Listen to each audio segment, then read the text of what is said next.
Modern masculinity, between ruins and renewal.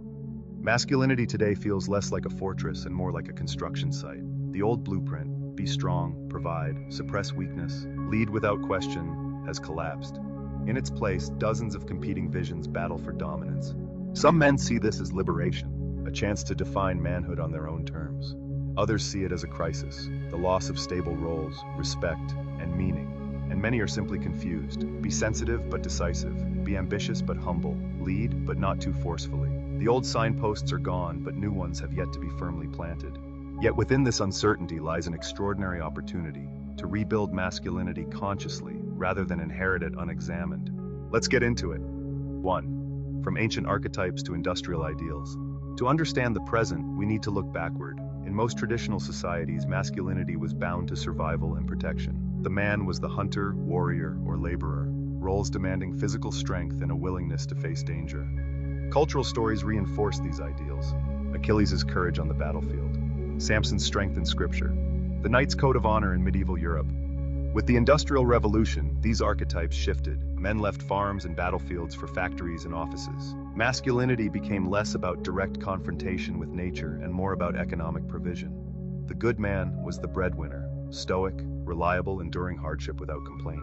But as economies changed again in the late 20th century, this identity grew unstable. Knowledge and service industries replaced manufacturing. Women entered the workforce in large numbers, challenging assumptions about male dominance. Masculinity, once a clearly defined role, became a question. 2. Philosophical shifts, from dominion to character. Historically, being the man often meant holding power over nature, over one's household, sometimes even over other men. But modern society increasingly rejects hierarchy as destiny. Dominion is no longer central. Authority based solely on gender feels outdated. Partnerships, whether romantic or professional, are increasingly collaborative. Duty remains, but is inward as well as outward. Where once a man's duty was to feed the family and fight wars, it now includes self-mastery, emotional honesty, and ethical awareness. This signals a deeper philosophical change. Masculinity is no longer primarily an external performance, do X to be a man, but an internal practice of character.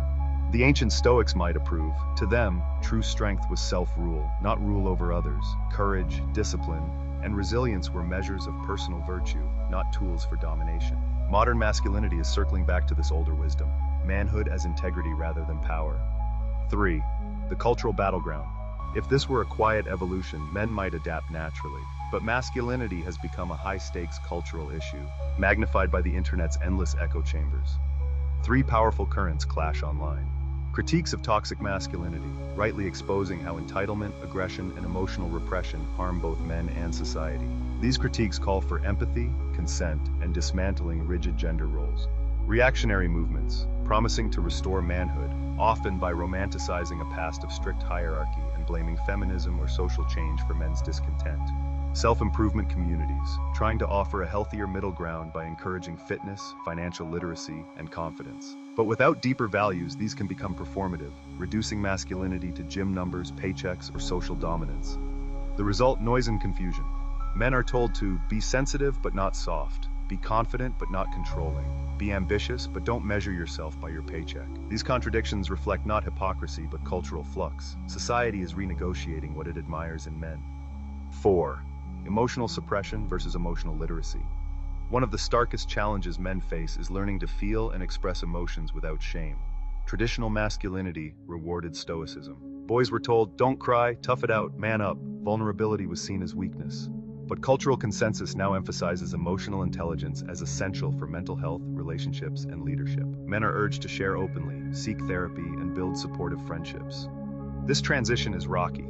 Many men were never taught how to identify, let alone express, their feelings constructively. Social signals remain mixed. A stoic man is closed off, but a vulnerable man may still be unfairly judged as weak. The stakes are high. Male suicide rates remain disproportionately high in many countries, partly because men are less likely to confide in friends or seek help. The skill men must learn, emotional literacy, does not weaken them. It deepens strength. Vulnerability is not cowardice, it is courage without armor. 5. The online battlefield. For many young men, the internet is the primary source of guidance about manhood, for better and for worse. Positive mentors teach discipline, fitness, and self-reliance. Manipulative influencers offer easy villains, women, society, feminism, to explain frustration. Cultural critics call out toxic behavior, but sometimes treat masculinity itself as the problem, rather than its distorted forms. This environment polarizes men. Some retreat into bitterness, others try to please everyone and lose themselves. What's missing is a clear, aspirational model of healthy masculinity, strong, empathetic, and purpose-driven. 6. Relationships in flux. Nowhere are these changes felt more personally than in dating, marriage, and family life. Consent culture.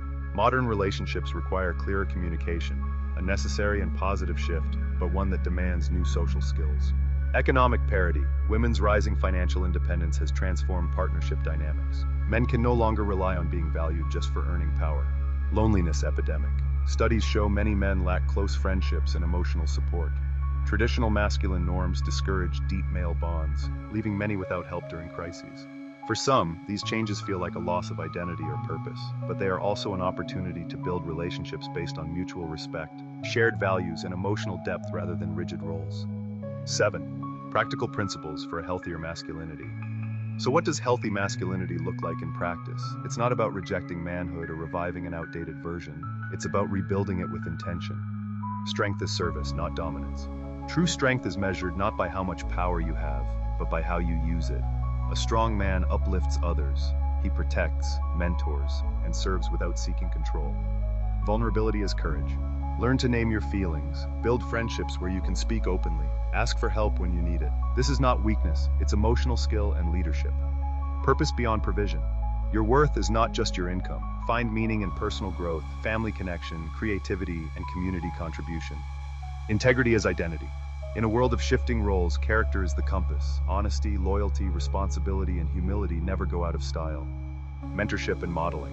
Whether as a father, brother, coach, or friend, embody the balance you wish the next generation to inherit. Boys learn manhood less from lectures than from lived example. Discipline without rigidity. Physical, mental, and financial discipline provide structure and self-respect. But avoid turning discipline into harsh self-punishment or a way to judge others. 8. A new synthesis.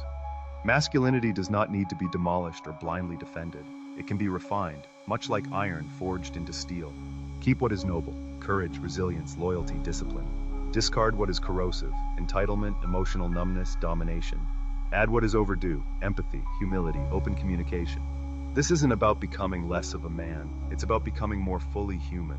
When men define themselves by inner strength, responsibility, and love rather than rigid roles, masculinity stops being a mask or a cage. It becomes a way of living with purpose and connection. 9. Conclusion: the opportunity and uncertainty. Masculinity today is not dying, it is transforming. The old map no longer works, but that doesn't mean men are lost. It means they are free to draw a new one. This freedom is daunting, yes, but it also offers a rare gift: the chance to live by chosen values rather than inherited scripts. Modern masculinity's task is not to retreat into nostalgia or dissolve into guilt. It is to carry forward the virtues of the past: courage, loyalty, resilience, while shedding the vices of domination and silence. In doing so, men can become anchors rather than aggressors, guides rather than gatekeepers, partners rather than patriarchs. The question is no longer how can I prove I'm a man, but how can I become a good man and a whole human being? If that question guides the next generation, masculinity will not only survive, it will flourish. See you all next time.